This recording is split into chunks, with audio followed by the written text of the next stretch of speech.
मर मिटने वालों का मेला था, जहां तलवारों के नर्तन के बीच क्षत्रियों के खून से रंगकर देश की मिट्टी सुहागन हो रही थी। एक दोस्त ने दूसरे दोस्त के लिए हंसते हंसते जान दी।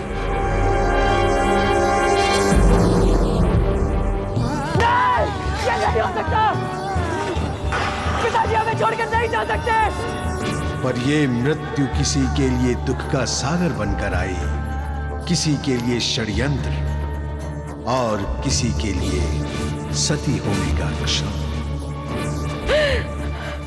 हम भी आपके साथ सती हो जाएंगे। राजमाता, अपना ये निर्णय लेने से पहले एक बार अपने इस अभागे पुत्र जयचंद की ओर तो देखा होता, जिसके पिता उसे बीच रास्ते में छोड़ के चले गए। और आप भी हमारा हाथ झटक कर चली जाना चाहती है।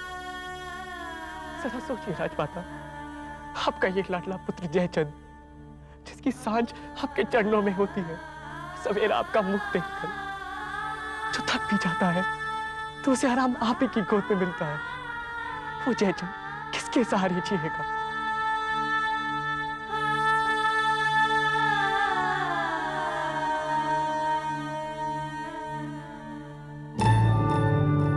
ठीक है, अगर आप अपने सती होने के निर्णय पर अडिग हैं, तो फिर कन्नौज नरेश जयचंद ये आदेश देता है कि आपको सती होने नहीं दिया जाएगा।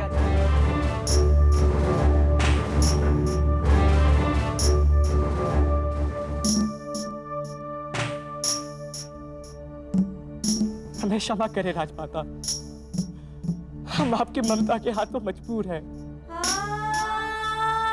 मर जाएंगे आपके बिना।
थोड़ा खा ले बेटी, ऐसा कब तक चलेगा? एक कौर भी नहीं उतरा तुम्हारे गले से। 2 दिन हो गए, पूरा जीवन बीत गया हो जैसे। समय थम सा गया लगता है। समय नहीं थमता, जीवन थमते हैं। हमारा जीवन क्यों नहीं थमता माँ? ये अब तुम्हारा जीवन कहाँ रहा? तुम्हें तो अपने बच्चे के लिए जीना होगा ना। जैसे हम जी रहे हैं बेटी, तुम्हारे लिए। तुमने अपना पति खोया है और हमने भी जवाई को खोया है, पर हम जीवित हैं और स्त्री को तो जीवन भर दूसरों के लिए जीना पड़ता है। पहले माँ बाप के लिए, फिर पति के लिए, फिर बच्चों के लिए।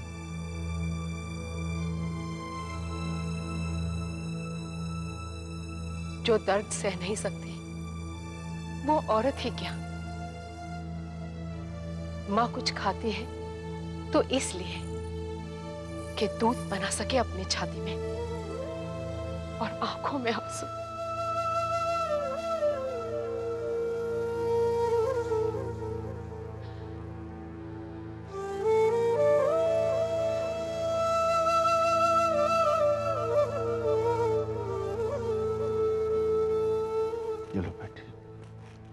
खा लो।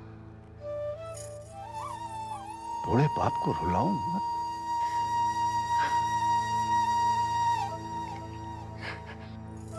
अरे पगली,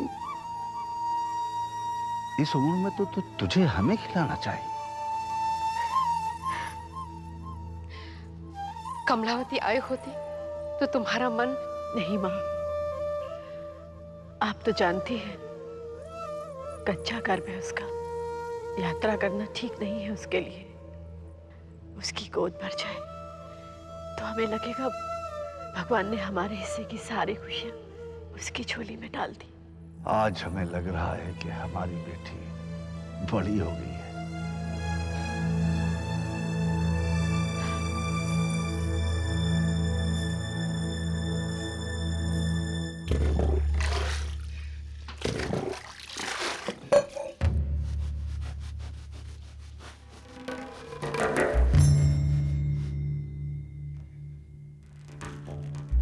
बहुत गहरे हैं ये रक्त के धब्बे जयचंद, इतनी आसानी से नहीं मिटेंगे। इन्हें मिटाने के लिए पानी नहीं, रक्त बहाना होगा। आप क्या कह रहे हैं काका? वही जो तुम्हें सुनना चाहिए। ये रक्त के धब्बे इन पत्थरों पर नहीं लगे, ये धब्बे लगे हैं हमारी आत्मा पर। कन्नौज की एक एक ईंट सनी हुई है इस रक्त से। ये देखो, ये यहां खून के चीटे, यहां इस दीवार को देखो, ये भी रक्त से सनी हुई है। ये सारा राजमहल लथपथ है रक्त से जयचंद। कहां कहां से मिटाओगे इनको जयचंद? काका, हमारी समझ में कुछ नहीं आ रहा। आप क्या कह रहे हैं? हम वही कह रहे हैं जो तुम्हें सुनना चाहिए। राजा के शब्दकोश में क्या, क्यों, कैसे शब्द नहीं होते, और यदि होते भी हैं तो उनका एक ही उत्तर होता है, ये तलवार।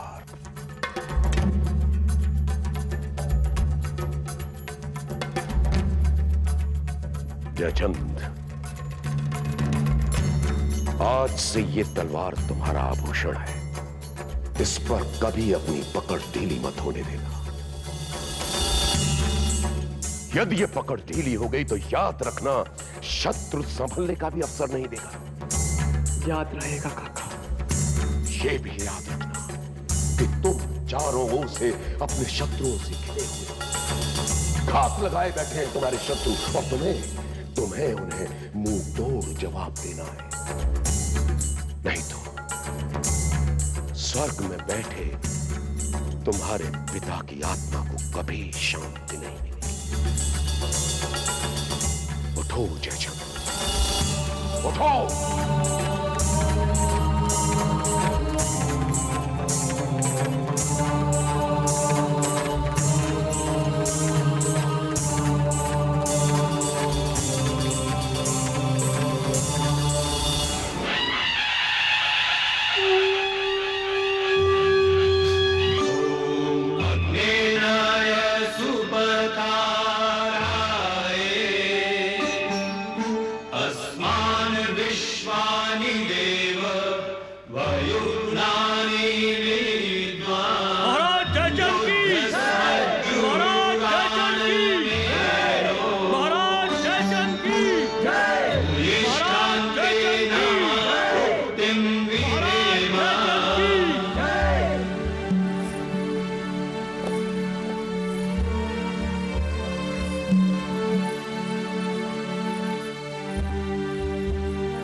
बेटा जयचंद,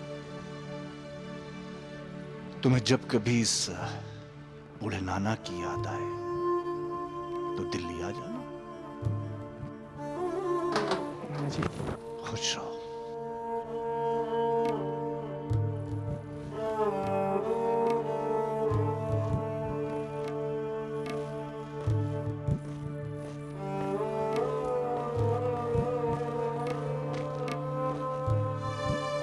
ऐसे समय में हम आपसे क्या कहें? हम आपका दुख समझते। आपने अपने पिता को खोया है और आपने अपना भाई। हमने राणा को वचन दिया था कि हम आपका ध्यान रखेंगे और ये वचन खाली नहीं जाने देंगे।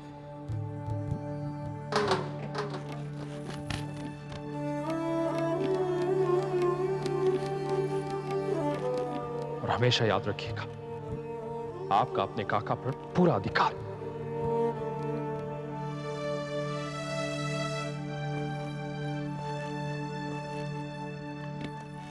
आपके भाई ने हमारे प्राण बचाने के लिए अपनी जान दे दी।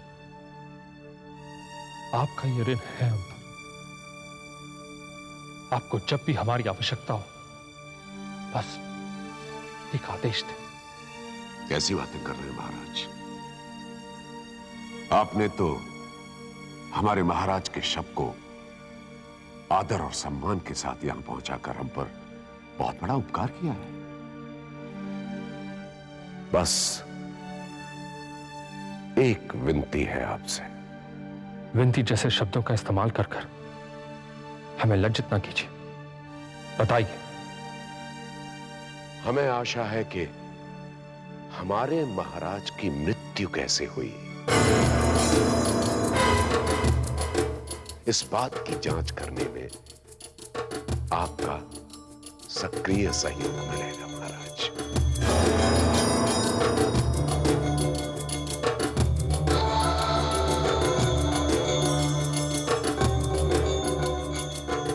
अवश्य।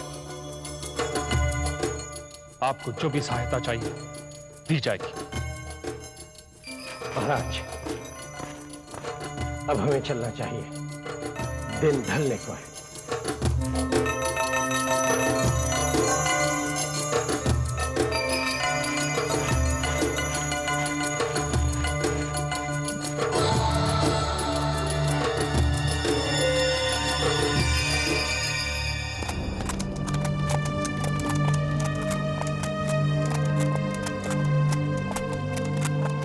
महाराज, आप थक गए होंगे, थोड़ा सा विश्राम कर लीजिए। नींद इन आंखों में कहा महामंत्री जी। हमारे कानों में जयमल का कहा एक एक शब्द गूंज रहा है। आज हमें आभास हुआ कि युद्ध भूमि में लगे घाव उतने गहरे नहीं होते जितने अपनों के कहे शब्दों के घाव। जयमल ने कितनी आसानी से हमें राणा की मौत का जिम्मेदार ठहरा दिया। महाराज, इसमें आपका कोई दोष नहीं है। महाराज विजयपाल स्वयं की इच्छा से युद्ध भूमि में गए थे, आपने तो उन्हें जाने से मना भी किया था। ये बात हम जानते हैं, आप जानते हैं, सारा अजमेर जानता है, परंतु कन्नौज नहीं जानता। कन्नौज तो वही जानेगा जो उसे बताया जाएगा। हमें जयचंद अकेला खड़ा नजर आ रहा है और जयमल उसके कानों में हमारे नाम का विष भरने की कोशिश कर रहा है। अगर ऐसा हुआ तो अच्छा नहीं होगा। हम तो जयचंद को अपना उत्तराधिकारी मानते हैं। काश हम कन्नौज को अपना सीना चीर कर दिखा पाते कि राणा आपके लिए जीवित नहीं है, परंतु हमारे हृदय में वह अभी भी जीवित है। आइए महामंत्री जी।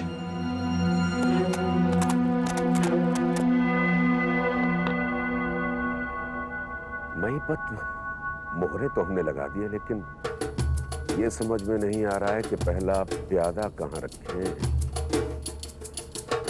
हमने तुम्हें एक प्यादा खोजने के लिए कहा था ताकि वो अजमेर के राजमहल में अपनी सेंध लगा सके।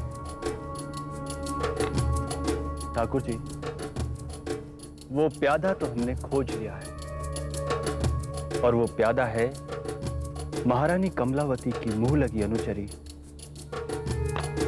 बेला। सोच लो, महारानी की मुंह लगी है, कहीं मौत के डर से अपना मुंह न खोल दे। ठाकुर जी, मैंने उसके मुंह में इतना धन भर दिया है कि अब मुंह खुलने के लिए जगह ही नहीं बची। वो अपनी जान दे देगी, लेकिन हमारे भेद उसके गले से बाहर कभी नहीं आएंगे? हमें तुम पर पूरा भरोसा है। महाराज सोमेश्वर की अजन्मी संतान के लिए ये विष वैद्य आज ही देकर गए थे। इसे तुरंत महारानी कमलावती के पास भिजवाने की व्यवस्था करो। और ध्यान रहे, ये राजनीति का खेल है। कोई भी चाल कमजोर नहीं होनी चाहिए। मैंने चालें चलनी आपसे ही सीखी है। अब आज्ञा दीजिए। प्रणाम।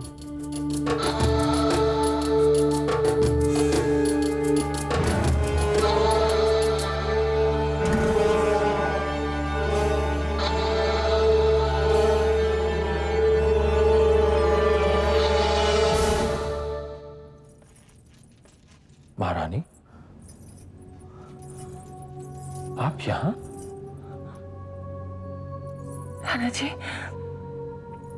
राणा जी ये देखिए सिंदूर दान। दीदी इसे यहाँ छोड़कर गई थी। क्या सोचकर दीदी ने यहाँ ये सिंदूर दान छोड़ा होगा? भूल गई होंगी। नहीं राणा जी, वो जानती थी। अब उसको इसकी आवश्यकता नहीं है।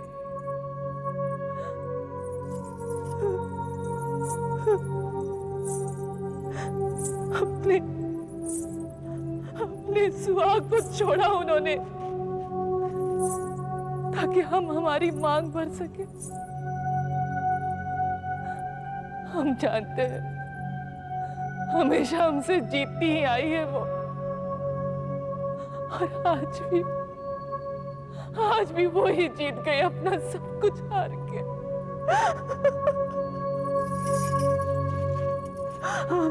संभालिए अपने आप। हम आपकी पीड़ा समझते, परंतु हम पर क्या बीत रही है कि हम ही जानते।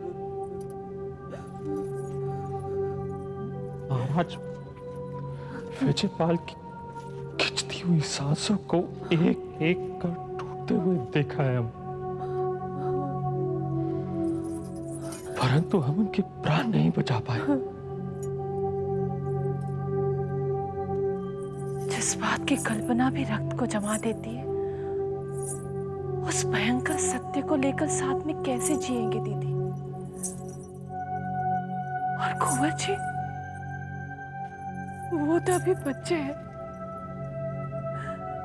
राजमहल की गलियों में अपने पिता को ढूंढते होंगे वो।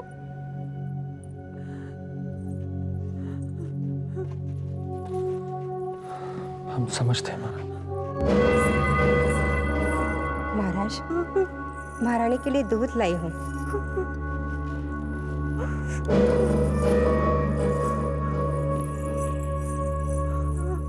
दूध?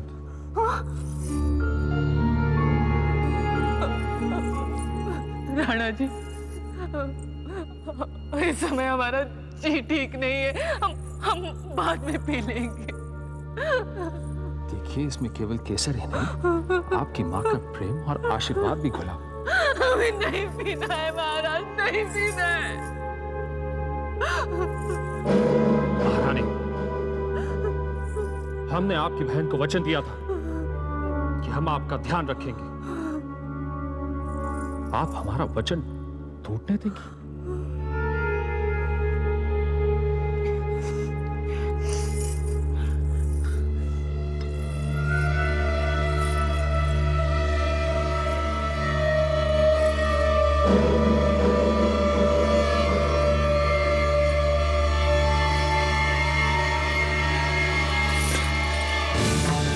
क्या हो महारानी? देखिए आप कितनी कमजोर हो गई हैं। आपको आराम की सख्त आवश्यकता है और हमारे कुंवर को भी आराम की जरूरत है। चलें?